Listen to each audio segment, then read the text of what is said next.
نحمده ونصلي على رسوله الكريم اما بعد فاعوذ بالله من الشيطان الرجيم بسم الله الرحمن الرحيم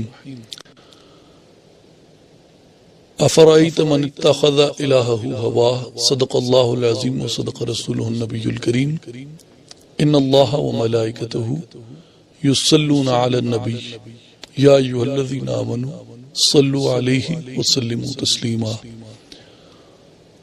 اللهم صل على محمد وعلى آل محمد وبارك وسلم وصلوا عليه الصلاة والسلام عليك يا رسول الله الصلاة والسلام عليك يا حبيب الله. Honorable ladies and gentlemen, distinguished guests, علماء کرام، مشائخ اعظام، السلام علیکم ورحمۃ اللہ وبرکاتہ. میں اسے اپنے لیے اعزاز سمجھتا ہوں کہ مجھے آپ سے مخاطب ہونے کا موقع ملا اور میں اصلاحی جماعت یو کے کا دلی طور پہ مشکور ہوں کہ انہوں نے مجھے آج کی اس تقریب میں کچھ کلمات کہنے کے لیے مدعو کیا.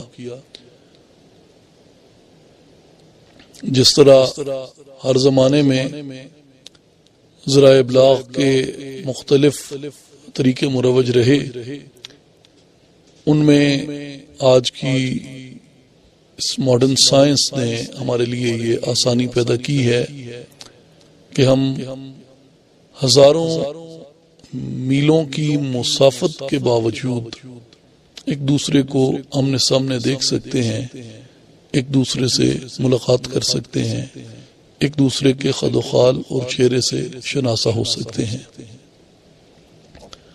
اسپرچولی تو یہ چیزیں ہمیشہ سے موجود رہی ہیں اور اس پہ لوگوں کا، اہل ایمان کا بڑا پختہ، قوی، مضبوط عقیدہ رہا. آج دو تین مختلف حوالوں سے میں گزارشات کرنا چاہوں گا، لیکن جو بنیادی موضوع ہے وہ قرآن کریم کی چند آیات اور ہماری معاشرتی اصلاح کے حوالے سے ہے. اس لیے کہ جب انسان اپنے ہی پیدا کردہ مسائل میں الجھ جاتا ہے اور اپنی ہی فکر کے بنے ہوئے اور اپنی ہی فکر کے تیار کیے ہوئے، بچھائے ہوئے، پھیلائے ہوئے ڈوروں میں اور ڈوریوں میں اپنے آپ کو پھنسا بیٹھتا ہے، تو وہ ایک ایسا دام، ایک ایسا شکنجہ، ایک ایسا جال اس پہ بن جاتا ہے جس کی قید سے یہ اپنے آپ کو آزاد نہیں کروا سکتا اور ایک لاچار کبوتر کی طرح محض پھڑپھڑاتا رہتا ہے اور پھڑپھڑاتے اپنی جان دے دیتا ہے، جسے اقبال کہتے ہیں کہ اپنی حکمت کے خم و پیچ میں الجھا ایسا، آج تک فیصلہ نفع و ضرر کر نہ سکا، جس نے سورج کی شعاؤں کو گرفتار کیا، زندگی کی شب تاریک سحر کر نہ سکا. انسان میں یہ قوت ہے کہ یہ سورج کی شعاؤں کو اپنے ہاں مقید کر لے، اپنی قید میں لے لے. اور آج تو انسان نے اس زمین پہ رہتے ہوئے میگنیٹو ویوز کے ذریعے سورج کی تمازت، سورج کی حدت اور سورج کی گرمی کا اس نے زمین پہ تجربہ کیا، لیکن اس تمازت کو یہاں آزمانے کے باوجود، اس تمازت کو یہاں اپنی میگنیٹو ویوز میں قید کر لینے کے باوجود انسان کو یہ روشنی میسر نہیں آئی کہ یہ زندگی کی تاریک رات کو اجالے میں بدل سکے. وہ دنیا جو آج جنگ کے اندھیروں میں زندگی بسر کر رہی ہے، جو آج جنگ کی شمشیروں کے سائے میں زندگی بسر کر رہی ہے، جو آج جنگ کے منڈلاتے ہوئے بادلوں میں رحم کی اپیل ڈھونڈتی پھرتی ہے، اور چاہے وہ ایشیا ہو، چاہے وہ افریقہ ہو، چاہے وہ یورپ ہو، چاہے دنیا کے دیگر خطے ہوں، سب سے بڑا چیلنج انسان آج اپنی سیکیورٹی کا، اپنی حفاظت کا، اور اپنے گھر سے صحیح باہر چلے جانے اور باہر جا کے صحیح سلامت گھر آ جانے کا سب سے بڑا مسئلہ انسان کو درپیش ہے۔ جس انوائرمنٹ میں یہ اپنے آپ کو اتنا انسیکیور محسوس کرتا ہے، یہ انوائرمنٹ انسان کا اپنا پیدا کرتا ہے، یہ انوائرمنٹ انسان کا اپنا بنایا ہوا ہے، چاہے وائٹ انسان ہو، چاہے بلیک انسان ہو، چاہے براؤن انسان ہو۔ یہ وہ مسائل ہیں جن میں ہم اتنے الجھ چکے ہیں، جن میں ہم نے اپنے آپ کو اتنا الجھا دیا ہے کہ اب ان سے خلاصی پانے کے لیے، اب ان سے نکلنے کے لیے ہمیں اپنے ذہن میں، اپنے دل و دماغ میں ایسا ورکیبل سولوشن نہیں ملتا جو اس بنیادی انسانی مسئلے کا تدارک کر سکے۔ یہاں پہ پھر ہمارے لیے یہ لازم آ جاتا ہے کہ ہم ایک ایسی دنیا سے رجوع کریں جہاں ہمارے ان مصائب کا حل ہمیشہ سے موجود رہا ہے، اور جنہوں نے ہمیں ہمیشہ ایک گائیڈنس دی، ایک روشنی دی اور ایک راستہ دکھایا، اور وہ چیز، وہ راستہ، وہ روشنی، وہ عقل انسانی کی اختراع نہیں ہو سکتی، بلکہ وہ روشنی خود رب ذوالجلال نے اپنی وحی کے ذریعے عطا فرمائی، چاہے وہ وحی قرآن کا درجہ رکھتی ہو یا وہ وحی سنت مصطفیٰ صلی اللہ علیہ وسلم کا درجہ رکھتی ہو۔ اس لیے کہ رسول پاک صلی اللہ علیہ وآلہ وسلم کی زبان مبارک سے بھی جو کچھ ارشاد ہوا، قرآن یہ گواہی دیتا ہے کہ وَمَا يَنْتِقُ عَنِ الْهَوَىٰ إِنْ هُوَ إِلَّا وَحْيٌ يُوحَىٰ، کہ آپ صلی اللہ علیہ وآلہ وسلم اپنی خواہش سے نطق نہیں فرماتے، اپنی خواہش سے کلام ہی نہیں فرماتے، وہ جو کچھ بھی فرماتے ہیں ہماری بارگاہ سے ان کی طرف وحی کیا جاتا ہے۔ تو جو کچھ آقا علیہ الصلوۃ والسلام سے ثابت ہے کہ حضور نے فرمایا، وہ آقا علیہ الصلوۃ والسلام نے اپنی طرف سے نہیں فرمایا، بلکہ آقا علیہ الصلوۃ والسلام کو وہ بارگاہ رب العزت سے وحی کیا گیا اور وہ چیز آپ نے ارشاد فرمائی۔ اس لیے قرآن ایسی وحی ہے جس کی تلاوت کی جاتی ہے، یہ جس کی تلاوت لازم ہے، اور فرمان رسول صلی اللہ علیہ وسلم بھی وحی ہے، لیکن وہ وحی غیر مطلب ہے۔ اس لیے ہمیں وحی کی جانب، ہمیں الہام کی جانب اور ہمیں ریولیشن کی جانب رجوع کرنا پڑتا ہے، جو ہمیں وہ روشنی دکھائے، جو ہمیں وہ راستہ دکھائے، جہاں ہم اپنے آپ کو اس تاریک رات سے نکال کے، اس تاریک نگر سے نکال کے ہم اپنے آپ کو ایک روشن ڈگر پہ ڈال سکیں، ہم اپنے آپ کو ایک روشن راستے پہ ڈال سکیں۔ اس کے لیے ہم یہ دیکھتے ہیں کہ انسان کے دو تقاضے بیان کیے ہیں اللہ تبارک و تعالیٰ نے قرآن حکیم کے اندر، کہ انسان جو ہے یہ دو حصوں میں بٹا ہوا ہے، یہ دو حصوں میں تقسیم ہے۔ آج اس کی ضرورت ہے کہ یہ اپنے آپ کو اس دنیا، اس کائنات میں اینالائز کرے جہاں یہ اپنے ان دونوں تقاضوں کو بیلنس کر سکتا ہے۔ ایک تقاضا اس کے نفس امارہ کا ہے، اور ایک تقاضا اس کی روح کی اچھائی، اس کی روح کے خیر اور اس کی روح کی بھلائی اور اس کے روح کے اندر موجود سرچشمہ نور سے ہے۔ اس لیے کہ نفس کی جو امارہ صفات ہیں، نفس کی جو بری صفات ہیں، وہ تمام کی تمام وہ صفات ہیں جن کا تعلق اندھیرے سے ہے، جن کا تعلق تاریکی سے ہے، اور روح کی جتنی اعلیٰ صفات ہیں، جتنی روح کی امتیازی صفات ہیں، ان سب کا تعلق نور سے ہے، روشنی سے ہے، اور ان کا تعلق ایک ایسی آنکھ سے ہے جو آنکھ انسان کے ظاہر میں نہیں، جو آنکھ انسان کے باطن میں پوشیدہ ہے۔ اور میں اس سے پہلے بھی 2-3 مرتبہ یہ عرض کر چکا ہوں کہ قوموں کی زندگی کے تناظر میں اگر دیکھا جائے تو قرآن کریم کی یہ آیت ہمارے لیے تمام بند دریچوں کو کھول دیتی ہے کہ انما لا تعمى الابصار ولكن تعمى القلوب التي في الصدور. یہ آنکھیں اندھی نہیں ہو جاتی قوموں کی، افراد کی یہ آنکھیں اندھی نہیں ہوتی، ولكن تعمى القلوب التي في الصدور، دل اندھے ہو جاتے ہیں جو سینوں کے اندر رکھے گئے ہیں. مراد یہ کہ وہ اپنی روح سے اپنا رشتہ منقطع کر لیتے ہیں. وجود بغیر روح کے زندہ نہیں رہ سکتا، لیکن جب وجود کا رشتہ یہ عین ممکن ہے اور یہ ہوتا ہے اور یہ ہو رہا ہے کہ وجود کا رشتہ روح سے اختلاط کی سطح پہ اور ارتباط کی سطح پہ روح کا رشتہ اپنے بدن سے منقطع ہو جاتا ہے. روح کا اختلاط بدن سے نہیں رہتا، روح کا ارتباط بدن سے نہیں رہتا.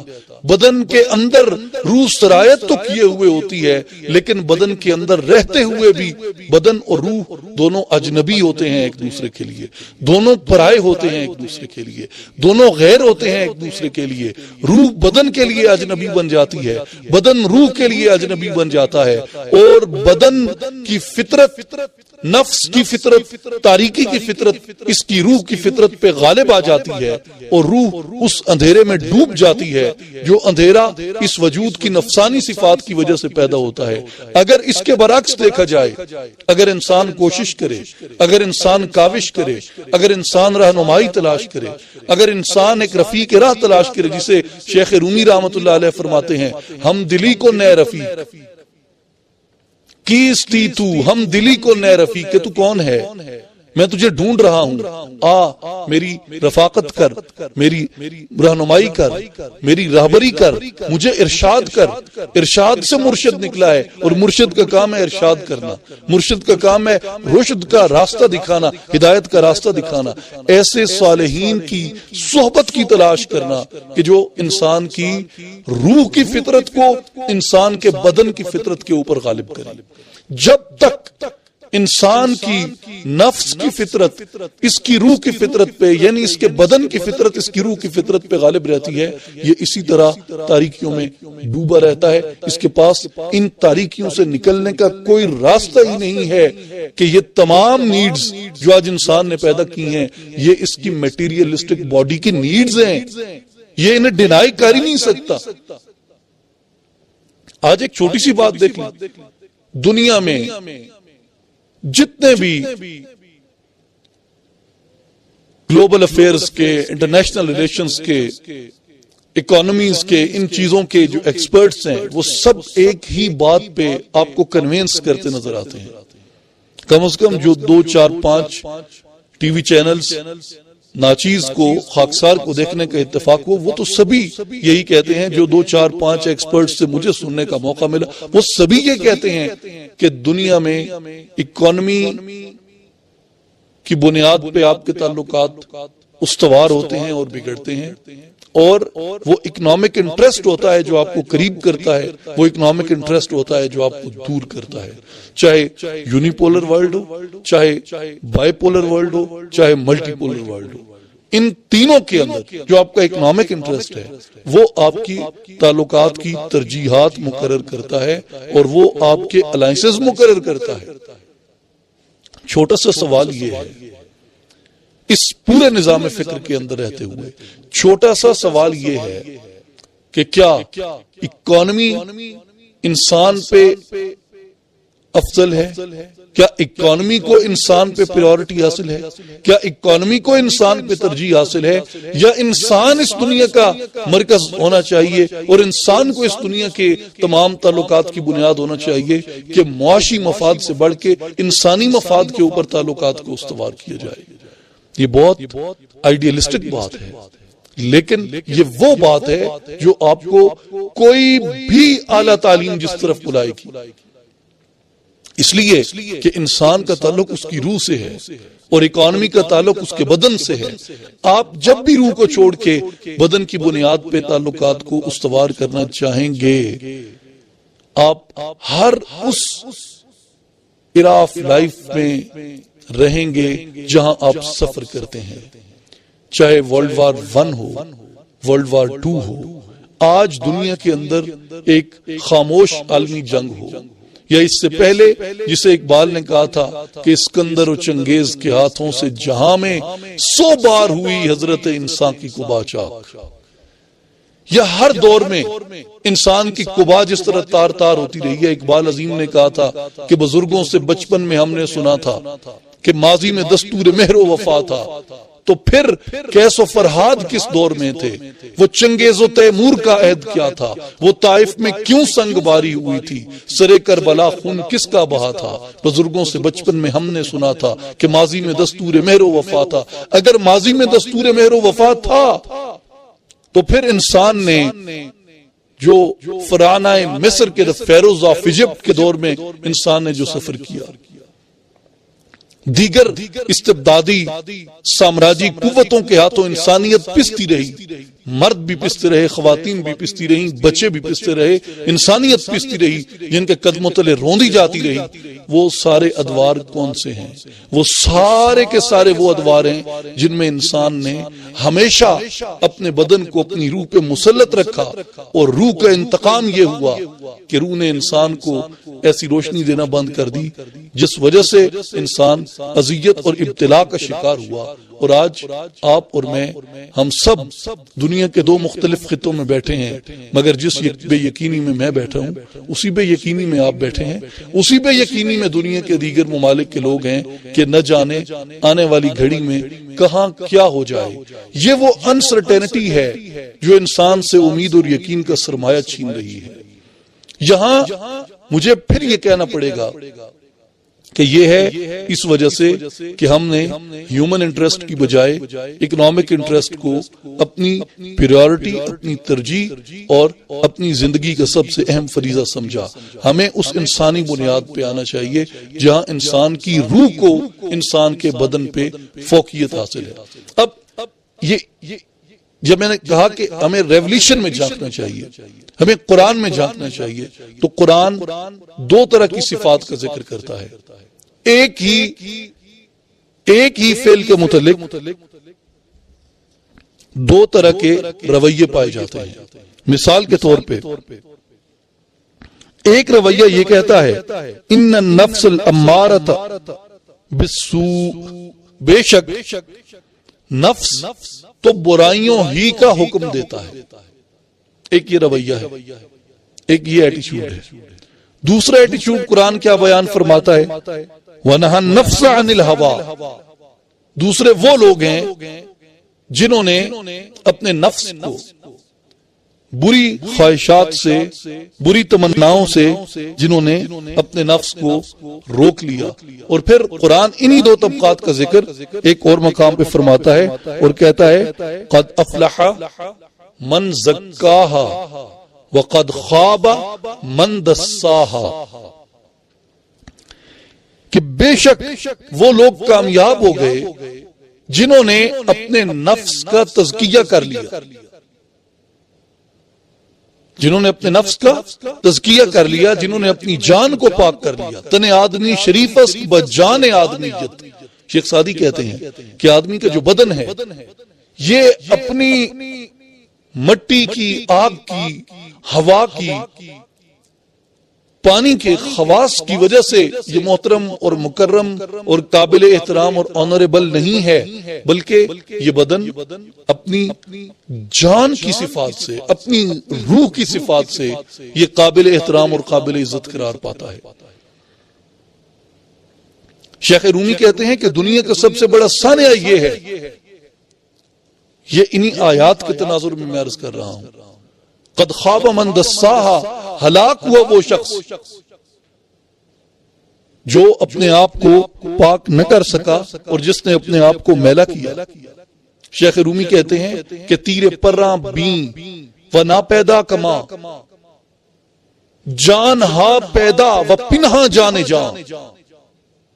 تیر پراں بین، اڑتے ہوئے تیروں کو دیکھو، تمہیں ہر طرف فضا میں لہراتے ہوئے تیر نظر آئیں گے، اڑتے ہوئے تیر نظر آئیں گے.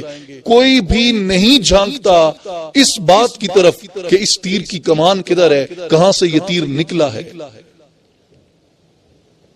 جسے علامہ اقبال کہتے ہیں کہ یہ ہے خلاصہ علم قلندری کے حیات، خدنگ جستہ ہے لیکن کمان سے دور نہیں، کہ علم قلندری کا خلاصہ یہ ہے کہ زندگی کمان سے نکلا ہوا تیر ہے، لیکن یہ کمان سے دور نہیں ہے، یہ اپنی کمان سے وابستہ، اپنی کمان سے متعلق، اپنی کمان سے منسلک ہے، لیکن یہ غافل ہے اس سے، یہ پلٹ کے اپنی کمان کی جانب دیکھنا نہیں چاہتا۔ تیر پراں بھی و ناپیدا کمان، اڑتے ہوئے تیر نظر آتے ہیں، کمان کی جانب کوئی غور نہیں کرتا کہ یہ نکلا کہاں سے ہے۔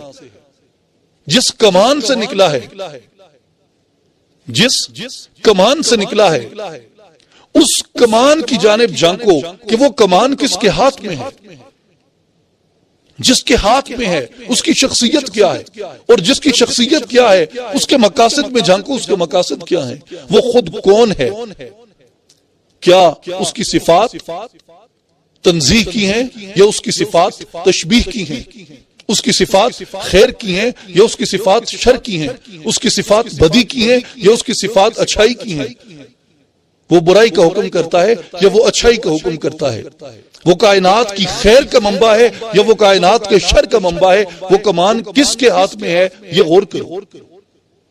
اگر تم دیکھو کہ وہ کمان ایک شفیق کے ہاتھ میں ہے، وہ کمان ایک مدبر کے ہاتھ میں ہے، وہ کمان ایک رحیم اور کریم اور احکم الحاکمین کے ہاتھ کے اندر ہے، وہ کمان بے تحاشا رحم کرنے والے، بخش دینے والے، گناہوں کی پردہ پوشی فرمانے والے، اور اپنے ماننے نہ ماننے کی شرط سے بالاتر ہو کے اپنی مخلوق کو یکساں طور پہ رزق فراہم کرنے والے اس خالق اکبر کے ہاتھ میں ہے، تو پھر غور کرو اس نے اس کمان سے تمہیں کیوں نکالا ہے، اس نے اس کمان سے تمہیں کس جانب بھیجا ہے، اس نے تمہیں اس کمان سے کس طرف کو روانہ کیا، تمہاری ذمہ داری کیا ہے۔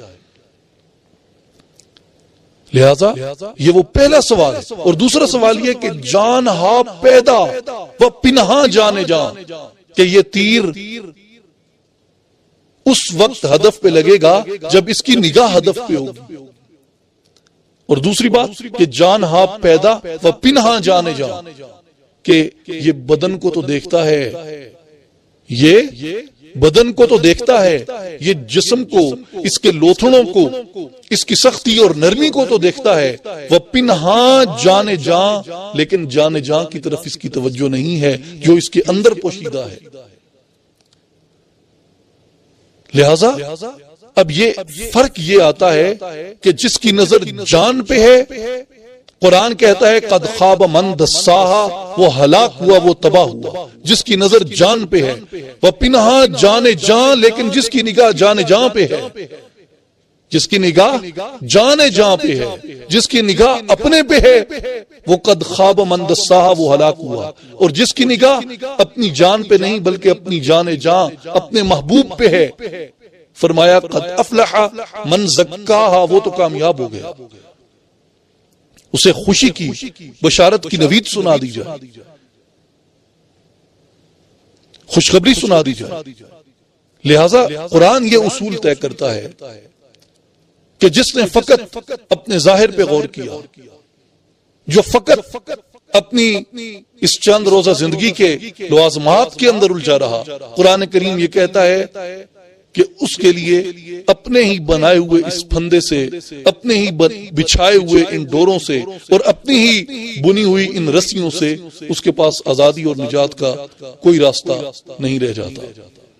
اس لیے اب لازم یہ آ جاتا ہے کہ انسان اپنی اس اعلیٰ صفت کی جانب جائے جو اسے پاکی کی جانب اور اسے اس تزکیہ کی جانب لے کے جاتی ہے، اور یہ اس وحی کا پیغام ہے، اس الہام کا پیغام ہے جو بارگاہ رب العزت سے عطا کیا جاتا ہے۔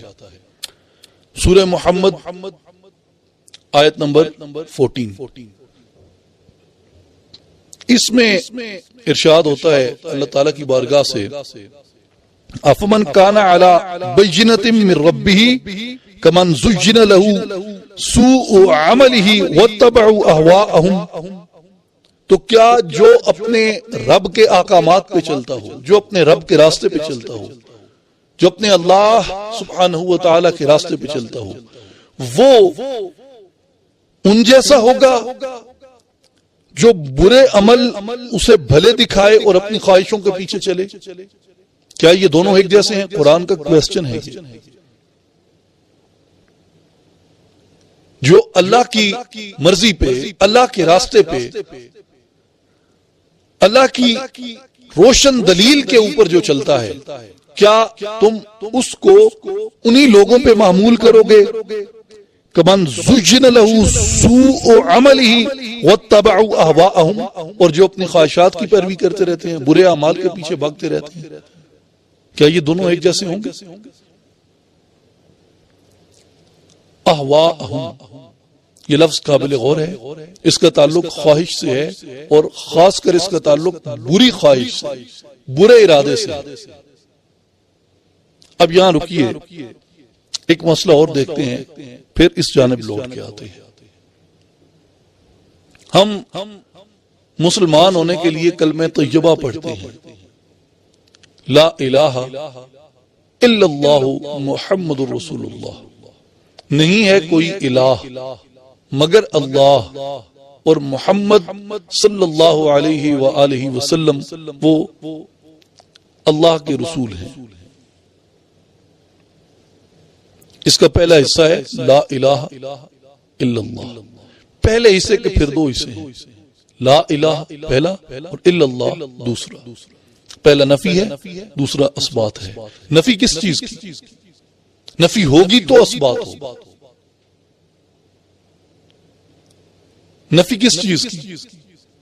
لا الہ، کوئی الہ نہیں ہے. اور یہ متواتر احادیث ہیں. آقا علیہ الصلوۃ والسلام نے فرمایا کہ مجھے اپنی امت پر یہ شبہ نہیں ہے کہ یہ میرے بعد شرک کرے گی، یہ میرے بعد ستاروں کی، چاند کی، سورج کی، آگ کی، بتوں کی پرستش کرے گی. آقا علیہ الصلوۃ والسلام نے فرمایا مجھے اپنی امت سے یہ خوف نہیں ہے، میری امت میرے بعد شرک میں مبتلا نہیں ہوگی. لیکن یہ شرک خفی کرے گی. شرک خفی کیا ہے؟ فرمایا یہ اپنی خواہشات کے پیچھے دوڑے گی. اور قرآن یہ کہتا ہے کہ لا الہ، نہیں ہے کوئی الہ. یہ تمہارا جب دستور بن گیا تو اب دیکھو کہیں تم نے کوئی الہ پال تو نہیں رکھا. یہ قرآن کی دعوت ہے کہ افرأیت من اتخذ الہہ ہواہ، کہ ایسے شخص کو دیکھا ہے تم نے جس نے اپنی ہوا کو، اپنی خواہش نفس کو، اپنے نفس کی بری خواہش کو جس نے اپنا الہ بنا رکھا ہے؟ کیا ایسے شخص کو نہیں دیکھا تم نے؟ تو پھر لا الہ کدھر گیا؟ اگر ہم یہ کہتے ہیں کہ لا الہ الا اللہ، تو پھر الہ تو موجود ہے خواہش نفس کی صورت میں. اس کی صداقت کیا ہے لا الہ کی؟ اب کوئی کسی مولوی کو جواب دے نہیں ہے، کسی پیر کو جواب دے نہیں ہے، کسی مبلغ یا واعظ یا داعی یا کسی کو جواب دے نہیں ہے. 3 بڑی عدالتیں ہیں، ان 3 بڑی عدالتوں میں آپ نے جواب دینا ہے.